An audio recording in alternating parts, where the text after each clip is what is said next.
TDP పతనం ప్రారంభమైందా? రోజు రోజుకు ఆ పార్టీలో విలువలు అడుగంటిపోతున్నాయా?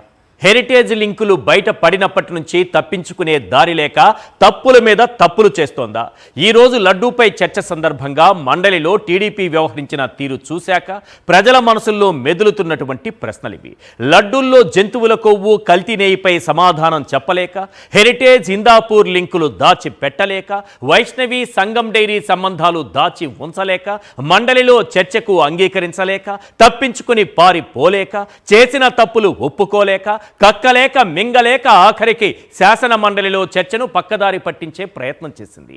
హెరిటేజ్ లింకులు బయటపడకుండా చర్చను తప్పుదోవ పట్టించే బాధ్యతను మంత్రులు పయ్యావుల కేశవ్, అచ్చెన్నాయుడికి చంద్రబాబు అప్పగించినట్లు కనిపించింది. అందుకే వైఎస్ఆర్సీపీ సభ్యులను మాట్లాడనివ్వకుండా పదే పదే అడ్డు తగిలారు. చర్చను అడ్డుకోవడంలో ఇది ప్లాన్ ఏ. ఇక ప్లాన్ బిలో భాగంగా అచ్చెన్నాయుడు ఏకంగా శాసన మండలి చైర్మన్ను అవమానించేలా మాట్లాడారు. శాసన మండలిలో చరిత్రలో ఏ సభ్యుడు మాట్లాడని విధంగా దిగజారి మాట్లాడారు. చైర్మన్ మతంపైనే దాడికి దిగారు. మండలిలో మంత్రి అచ్చెన్నాయుడు ఏమన్నారో ఒకసారి విందాం.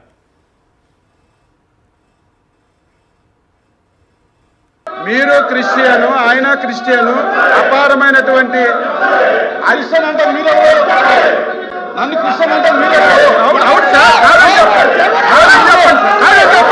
నిన్ను కాదని చెప్పండి సార్, మీరెవరు క్రిస్టియన్ కాదని చెప్పండి, కాదని చెప్పండి సార్, మీరు కాదని చెప్పండి, మీరు కాదని చెప్పండి, మీరు కాదంటే క్షమాపణ చెప్తాను. నేను క్రిస్టియన్ కాదు.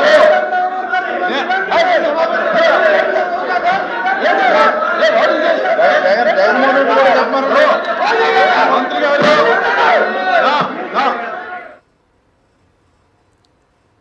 మీరు క్రిస్టియను, ఆయన క్రిస్టియను, అపారమైనటువంటి అరిసన్ అంటే మీరు నన్ను క్రిస్టియన్ అంటే మీరు అవును సార్, కాదని చెప్పండి, నిన్ను కాదని చెప్పండి. అచ్చెన్నాయుడు మండలి చైర్మన్ని నువ్వు ఒక క్రిస్టియన్వే అంటే ఆఖరికి టీడీపీకి సంబంధించినటువంటి సభ్యులు కూడా ఆయన చెవులో ఏదో చెప్తున్నారు. మేబీ ఇదే కావచ్చు, టీడీపీ పతనం ఇక్కడి నుంచే ప్రారంభమైనట్టుగా కనిపిస్తోంది, మన పార్టీ విలువల్ని దిగజార్చారు మీరు అని చెప్పారేమో అని అనిపిస్తుంది. ఆఖరికి క్షమాపణ కూడా చెప్పారు. పైగా దబాయిస్తూ మండలి చైర్మన్ని ఏ విధంగా అంటే ఆయన దబాయించేటటువంటి విధానం ఎలా ఉందంటే, దాడికి దిగేటటువంటి మాటల దాడికి దిగే విధానం ఎలా ఉందంటే, నీ మతం ఫలానా మతం, నీకు మాట్లాడే అర్హత లేదన్నట్టుగా మాట్లాడుతున్నారు. అసలు చైర్మన్ గారి మతం గురించి ఎందుకు ప్రస్తావించాల్సి వచ్చింది? అందుకే అనేది ప్రజలు ఈరోజు డిసైడ్ అయిపోయి ఉంటారు.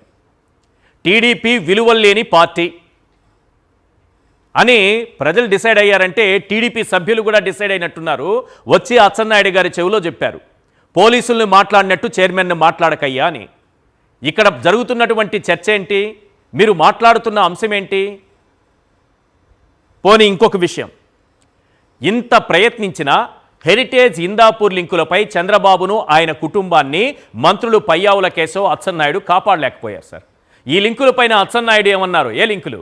మన హెరిటేజ్కి, మన హిందాపూర్కి, వీళ్ళిద్దరికీ మధ్య ఉన్నటువంటి అవినాభావ సంబంధం, ఆత్మీయ సంబంధం, ఆర్థిక సంబంధం, అద్భుతమైనటువంటి సంబంధం. ఈ సంబంధాన్ని మాత్రం విడగొట్టలేకపోయారు ఎవరు. వాళ్ళే ఒప్పుకున్నట్టుగా కనిపిస్తోంది. ఏ విధంగా స్పందించారో మన అచ్చెన్నాయుడు గారు మంచి తెలివితేటలతో, మంచి వాక్పటిమతో, చక్కగా మాట్లాడగలిగినటువంటి, భాషపై పట్టున్నటువంటి వ్యక్తి కదా. వారు ఎంత అద్భుతంగా మాట్లాడారో చూడండి ఒకసారి. పరిశ్రమలు, ఒక 2 పరిశ్రమలు కలిశాయంటే దానికి ఎన్ని నిబంధనలు ఉంటాయి అధ్యక్ష?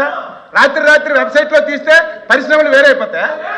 ఒక ప్లాంట్ మీద, ఒక పోస్టర్ మీద పెయింట్ వేస్తే పరిశ్రమలు వేరైపోతాయి అధ్యక్ష. ఇష్యూని బయటకు రాకుండా సంబంధం లేనటువంటి హెరిటేజ్ ఇష్యూని తీసుకొస్తున్నారు అధ్యక్ష.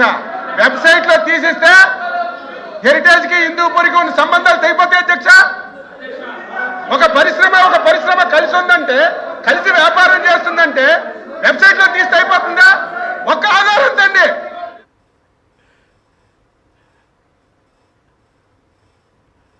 ఆవేశంలో అసలు నిజం ఒప్పుకున్న అచ్చెన్న.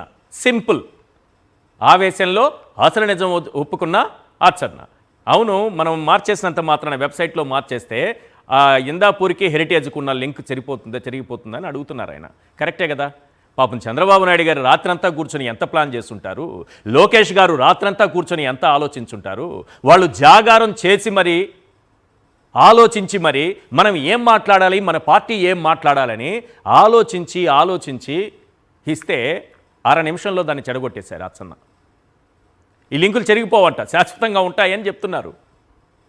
ఇవాళ శాసన మండలిలో తిరుమల లడ్డూపై స్వల్పకాలిక చర్చ జరిగిన టీడీపీ సభ్యులు పదే అడ్డు తగలడంతో కొన్ని ప్రశ్నలు మాత్రం అలాగే మిగిలిపోయాయి. ఆ ప్రశ్నలు ఏంటో ఒక్కసారి మనం స్క్రీన్ పైన చూద్దాం. ఆ ప్రశ్నలకు సమాధానం దొరికితే అసలు దోషులెవరు అన్నది క్లియర్గా మనకు అర్థమైపోతుంది. ఒకసారి క్వశ్చన్స్ చూద్దాం. Question number 1 on screen. Yes, Chandrababu అధికారంలోకి వచ్చాకే టీటీడీకి కల్తీ నెయ్యి సరఫరా జరిగింది నిజం కాదా? అలీబాబా అసలు దొంగలు నిజం చెప్పాలి.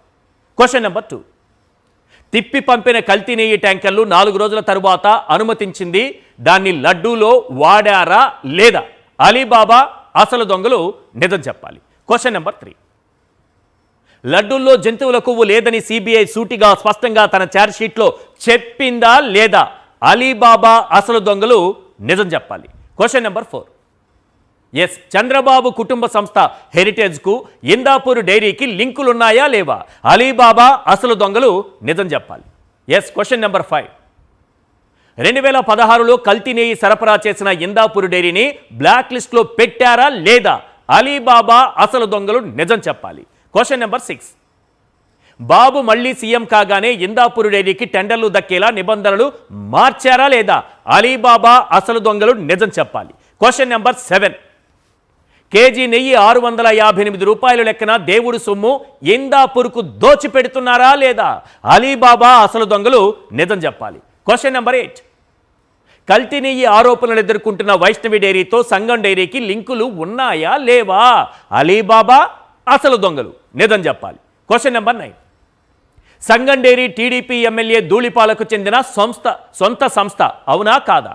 అలీబాబా అసలు దొంగలు నిజం చెప్పాలి. క్వశ్చన్ నెంబర్ 10, బోలేబాబాకు నెయ్యి సరఫరా చేసే సామర్థ్యం లేకున్నా ఫేక్ సర్టిఫికేట్ ఇప్పించి బాబు హయాంలో అది టెండర్లో పాల్గొనేలా చేసింది నిజమా కాదా? అలీబాబా అసలు దొంగలు నిజం చెప్పాలి.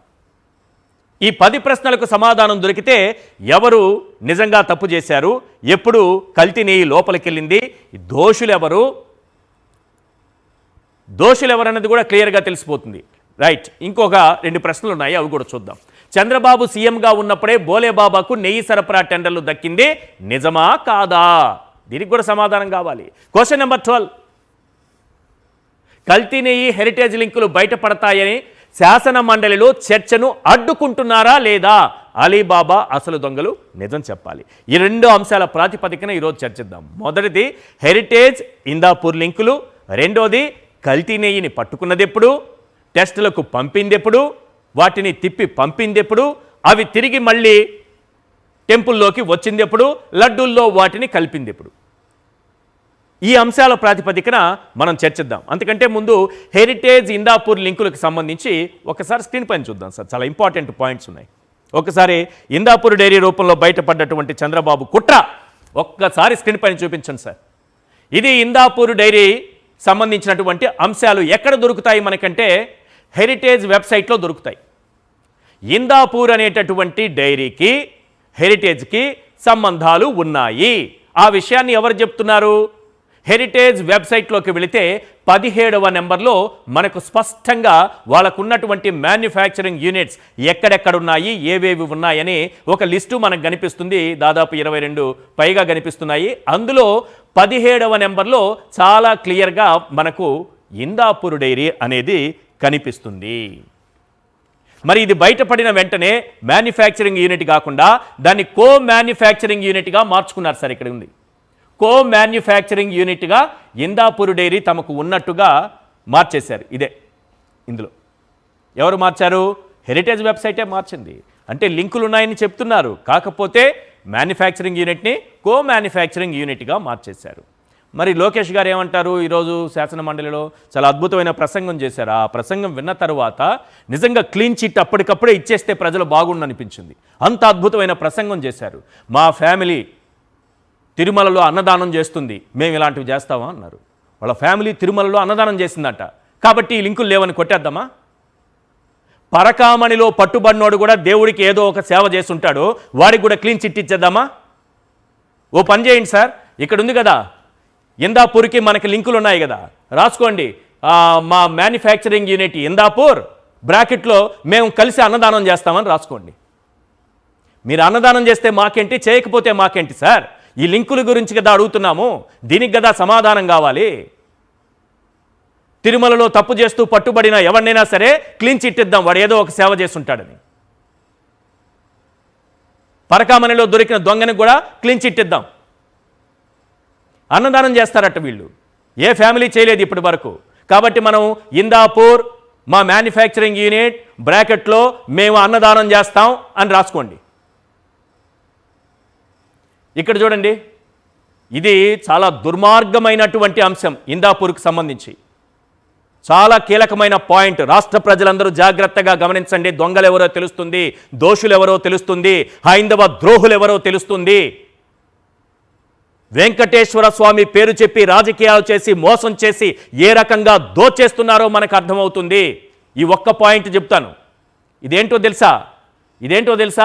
2016 మార్చి 18న ల్యాబ్ టెస్ట్లో ఇందాపూర్ డైరీ ఫెయిల్ అయ్యి డిస్క్వాలిఫై అయినటువంటి అంశానికి సంబంధించినటువంటి డాక్యుమెంట్స్. కల్తీ నెయ్యి సరఫరా చేసింది. మరి కల్తీ నెయ్యిని నీకెవరు చెప్పారు అని నన్ను క్వశ్చన్ చేస్తారేమో. డిస్క్వాలిఫై అయినటువంటి 2 సంస్థలు కనిపిస్తున్నాయి. ఇక్కడ 2 సంస్థల పేర్లు ఉన్నాయి sir. CavinKare private limited, Chennai, Tamil Nadu, disqualified in technical evaluation. సాంకేతిక అంశాల పరంగా CavinKare private limited, Chennai, Tamil Nadu అన్నదానికి డిస్క్వాలిఫై అయింది సార్. దాని కిందనే ఇందాపూర్ ఉంది sir. Indapur dairy and milk products limited, Indapur, Maharashtra, disqualified in ల్యాబ్లో డిస్క్వాలిఫై అయింది. టెస్టులు చేస్తే తెలిసింది కల్తీ నెయ్యి అని తేలింది. ల్యాబ్లో డిస్క్వాలిఫై అవ్వడం అంటే ఏంటి? పైనదేమో డిస్క్వాలిఫైడ్ ఇన్ టెక్నికల్ ఎవల్యూషన్, సాంకేతిక అంశాల పరిశీలన తరువాత డిస్క్వాలిఫై ఓ సంస్థ, ఓ డైరీ. కానీ మన ఇందాపూర్ ఏమైంది? ఎందుకు డిస్క్వాలిఫై అయింది? చాలా క్లియర్గా రాశారు, డిస్క్వాలిఫైడ్ ఇన్ ల్యాబ్. పరీక్షల్లో అది డిస్క్వాలిఫై అయింది. అంటే కల్తీ నెయ్యి సరఫరా చేసినట్ట, అవునా కాదా? టెక్నికల్ వాళ్ళకే వదిలేద్దాం, లేదా ఆ ల్యాబ్లో టెస్ట్ చేసిన వాళ్ళకే వదిలేద్దాం, లేదా చంద్రబాబు నాయుడు గారికే వదిలేద్దాం, లేదా చంద్రబాబు నాయుడు గారి కుటుంబానికి వదిలేద్దాం, వాళ్ళ సంస్థ హెరిటేజ్కి వదిలేద్దాం. ఎందుకంటే వాళ్ళ మ్యానుఫ్యాక్చరింగ్ యూనిటే కదా మన ఇందాపూరు. మరి ఇవన్నీ ప్రజలు తెలుసుకోవాలా లేదా? వీటిపైన చర్చ జరగాలా లేదా? వాస్తవాలు బయటకు రావాలా లేదా? దీనితో పాటు అసలు జంతువుల కొవ్వు ఉందని ఎక్కడైనా సరే సిబిఐ తన ఛార్జ్షీట్లో చెప్పిందా ఈ అంశం? అలాగే ఎప్పుడు కల్తీ నెయ్యి ట్యాంకర్లు లోపలికి వెళ్ళాయి, ఏ ట్యాంకర్లని ఎప్పుడు పట్టుకున్నారు, ఎప్పుడు టెస్టులు చేశారు, ఎప్పుడు తిప్పి పంపారు, తిప్పి పంపినటువంటి ట్యాంకర్లు మళ్ళీ తిరుమల టెంపుల్లోకి ఎలా ప్రవేశించాయి, ఆ నెయ్యి ఎలా వెళ్ళింది, ఎప్పుడు వెళ్ళింది, చంద్రబాబు నాయుడు గారు ముఖ్యమంత్రిగా ఉన్నప్పుడు జరిగిన ప్రతి అంశం వైఎస్ఆర్సీపీకి పోయడం. వీటికి ఆన్సర్స్ రావాలి. ఈ అంశంపైన చర్చిద్దాం.